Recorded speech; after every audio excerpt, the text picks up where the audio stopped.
રહ્યા છો ગુજરાત 18 લાઈવ। હવે જોઈએ અગત્યના સમાચાર। વડોદરામાં રખડતી ગાયોનો ખોફ। પંચમ એલાઇટ પાસે ગાયે 2 લોકોને અડફેટે લીધા।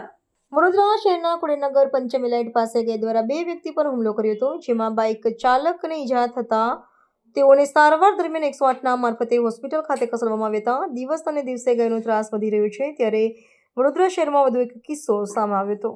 વડોદરા શહેરમાં જે રીતે ગાયોને દૂર કરવા માટે વડોદરા મહાનગરપાલિકા લાખો કરોડો રૂપિયાનો ખર્ચો કરે છે, ગાયો પકડે છે, પરંતુ આજે જોવા જઈએ વડોદરા શહેરના ખોડિયારનગર 4 રસ્તા પંચમ એલાઇટ પાસે એક ગાય ગાંડી થઈ ગઈ ને 2 વ્યક્તિને એટલો મૂઠમાર માર્યો છે અને એક વ્યક્તિને અત્યારે 108 દ્વારા હોસ્પિટલ ખસેડવામાં આવ્યો છે। ક્યાંક ને ક્યાંક ગાયો જે બપોરે આજે છોડે છે અને છોડવાના કારણે ગાયોને ખાવાનું મળે છે કે નહીં, આપે છે કે નહીં, અને ગાયો ક્યાંથી આવે છે એ હવે કોર્પોરેશનનો વિષય છે। પરંતુ જે રીતના આજે ગાયો હુમલો કર્યો 2 વ્યક્તિ પર અને 2માંથી એક વ્યક્તિ ખૂબ જ ગંભીર રીતે ઘાયલ છે, 108માં મોકલે છે, એક વ્યક્તિ બચી ગયો છે।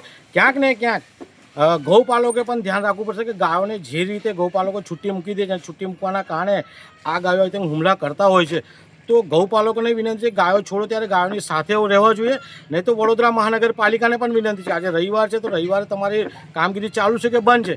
ક્યાંક ને ક્યાંક ગાયોના કારણે અકસ્માતો થઈ રહ્યા છે, રોડ અકસ્માત થઈ રહ્યા છે, સાથે આવી રીતે ગાયો જો હુમલા કરશે તો માણસો ગાયોથી એટલા ગભરાશે ન પૂછોની વાત। અમારી એક જ માંગ છે કે ગૌપાલકોને પણ વિનંતી છે ગાયો જ્યારે બહાર કાઢો ત્યારે ગાયોની સાથે રહો, અને વડોદરા મહાનગરપાલિકાને વિનંતી છે કે ક્યાંક ને ક્યાંક ગાયોને તમે જે પકડો છો તો પકડ્યા પછી એને ટેગ કરો છો તો આ ગાયને પણ પકડવામાં આવે, ટેગ કરવામાં આવે અને વડોદરા મહાનગરપાલિકા સખતમાં સખત કામગીરી કરે તેવી અમારી માંગ છે।